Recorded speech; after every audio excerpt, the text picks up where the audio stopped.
जय मिसी म दुर्जे गुरुङ तपाईँहरूको माझमा छोटो वचन लिएर आइसकेको छु। तपाईँहरूलाई विशेष आज मेरो भिडियोमा तपाईँहरूलाई स्वागत गर्न चाहन्छु। विशेष गरी आजको दिनमा चाहिँ म तपाईँहरूको माझमा हामी हेर्ने हो भने आजको यो समयमा हामी सबैले देख्न सकिन्छ, नेपाली क्यालेन्डरमा पनि उल्लेख गरिएको मैले देखेको छु। आज अप्रिल 13 चाहिँ हामी पाल्म सन्डे भनिकन उल्लेख गरिएको मैले भेटाएको छु। तपाईँहरू हेर्न सक्नुहुन्छ, तपाईँहरूले पनि देख्नुहुन्छ।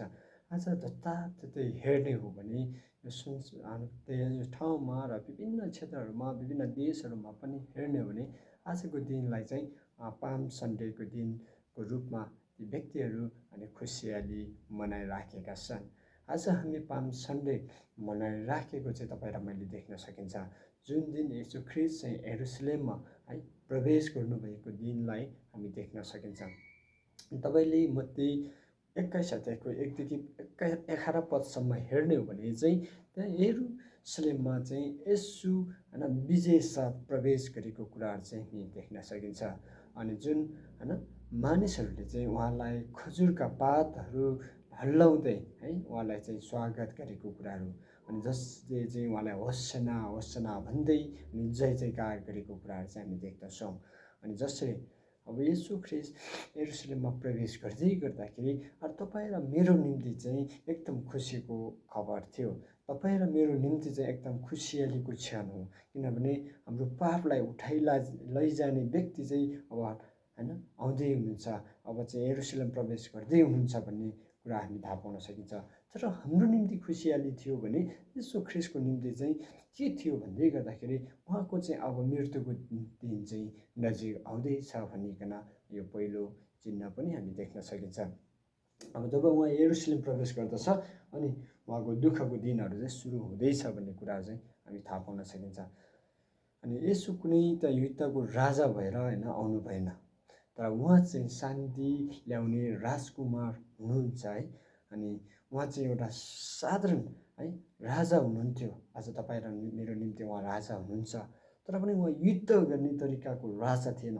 युद्ध गर्नको निम्ति राज गर्नको निम्ति आउनु भएको थिएन, तर उहाँ चाहिँ परमेश्वरले पठाउनु भएको उद्देश्यलाई पिताले पठाउनु भएको उद्देश्यलाई पुरा गर्नको निम्ति उहाँ यस संसारमा आउनुभयो।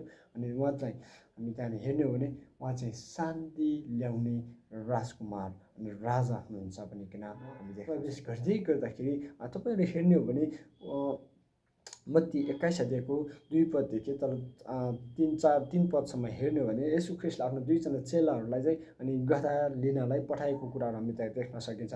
अनि त्यहाँ चाहिँ अनि गधामा अनि उहाँ सवार भएर अनि त्यहाँ जसरी 4 पददेखि तल 6-7 पदसम्म हेर्ने हो भने चाहिँ 2जना चेलाले चाहिँ आज्ञाकारिता भइकन अनि त्यहाँ यीशु ख्रीष्टको निम्ति चाहिँ गधा ल्याएको कुराहरू हामी देख्न सकिन्छ। अनि साँच्चै उहाँ चाहिँ अनि गधामा सवार भएर गधा चढेर आउनुभएको कुराहरू हामी देख्न सकिन्छ। अनि जसले चाहिँ गधाले चाहिँ एउटा के को प्रतिनिधित्व गर्दछ भन्दै गर्दाखेरि चाहिँ अनि उहाँलाई एउटा गधाले चाहिँ एउटा नम्र र प्रेमलाई देखाउँदछ, एउटा नम्र एउटा हम्बलनेस द पर्सन चाहिँ को रूपमा चाहिँ हामी उहाँलाई चिन्न सकिन्छ। अनि गधाको रिप्रेजेन्ट चाहिँ शान्तिको प्रतिनिधित्व गर्दछ। उहाँ चाहिँ प्रेम नम्रता दयाको कुराहरू चाहिँ हामी त्यहाँ देख्न सकिन्छ। अनि म आज अन्तिममा यही भन्न चाहन्छु, जसरी आज संसारभरि व्यक्तिहरूले मनाइराखेका छन् यीशु ख्रीष्ट जब यरुसलेममा प्रवेश गरेको खुसियालीको रूपमा व्यक्तिहरू मनाइराखेका छन्। आज के साँच्चै नै उहाँ त्यो यरुसलेममा प्रवेश गर्दै गर्दाखेरि व्यक्तिहरू त्यो तरिकाले उहाँले उत्सव मनाए, उहाँलाई स्वागत गरे कि आज तपाईँ आज परमेश्वर आज पनि तपाईँ र मेरो हृदयमा आउन चाहनुहुन्छ, आज पनि तपाईँ र मेरो जीवनमा आउन चाहनुहुन्छ कि आज तपाईँ र मैले उहाँलाई हाम्रो हृदयमा हामी स्वागत गर्न तयार छौँ।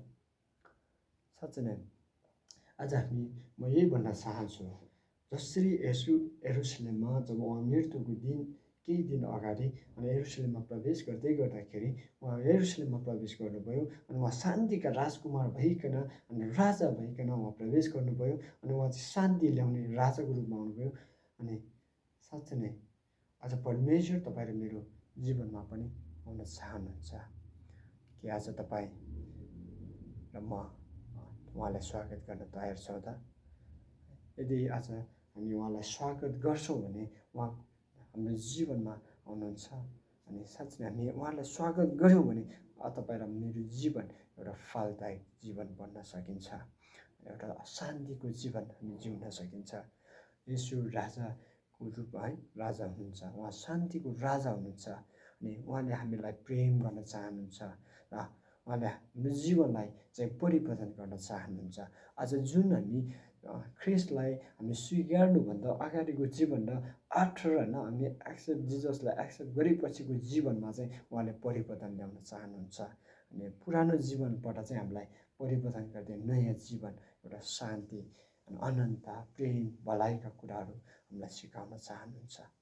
कि आज तपाईँ र मैले ख्रिस्टलाई स्वीकारेका छौँ? यदि तपाईँहरू स्वीकार्नु भएको छैन भने यही छ, तपाईँहरूको निम्ति समय छ, यो समय हो, अब धेरै समय छैन। तपाईँहरू तत्कालै स्वीकार्नुहोस्, प्रभुलाई मुक्तिदाता भनिकन तपाईँलाई आफ्नो हृदयमा चाहिँ स्वीकार गर्नुहोस्। म यही भन्न चाहन्छु तपाईँहरूको माझमा।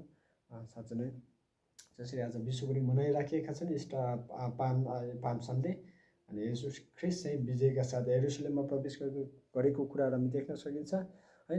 अनि साँच्चै नै यो साथसाथै तपाईँहरू सबैजनालाई ह्याप्पी पाम सन्डे पनि भन्न चाहन्छु। हुन्छ, धन्यवाद दिन चाहन्छु। यो छोटो वचनबाट म तपाईँहरूलाई यही उत्साह दिन चाहन्छु। आज तपाईँ र मैले पनि ख्रिस्टलाई अनि स्वीकार्न चाहिँ आवश्यकता छ अनि स्वागत गर्न आवश्यकता छ। तपाईँले स्वीकार गर्नुभएको होस् भन्ने म यही प्रार्थना गर्नेछु। हुन्छ, तपाईँहरू सम्पूर्णलाई फेरि पनि जय मसीह। धन्यवाद।